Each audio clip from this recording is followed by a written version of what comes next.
helping people who have been through reparative therapy to reclaim their lives as valued and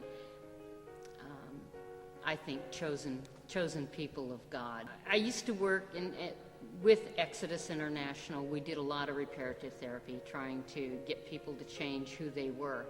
Well, you know, it just takes a long time. You've just got to read the Bible. You've got to get a good support group going. You've just got to make positive choices, and you know, mostly deflecting the answer. I'm a minister, so you know, I've got the God thing going.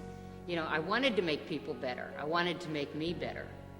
But I had learned to be such a good liar that making me better just meant that I could tell people I was whole, I was healed. I came to understand that even though my intentions were good, I was doing more harm than good.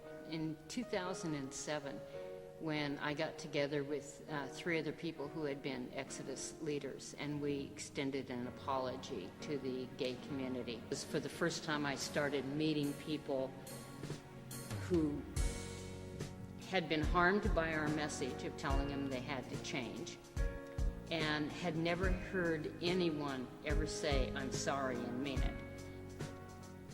They figured that a God that would require them to make all of these changes in order to be loved couldn't be a God that they could serve. And so they tossed God out. And again, as a preacher, you know, that breaks my heart, because, you know, I want people to know that God celebrates you for who you are, and He loves you exactly as you are. You know, looking into the sea of faces before us that day, I mean, I was undone. Of course, I cried, and CNN, you know, that's the only part of my talk that CNN actually published, was this one where I'm boo-hooing. I had a couple of folks that committed suicide because they wanted to change and they couldn't change. They felt that to be acceptable in the church or in their family or amongst their peers, that they would have to be someone different than who they were.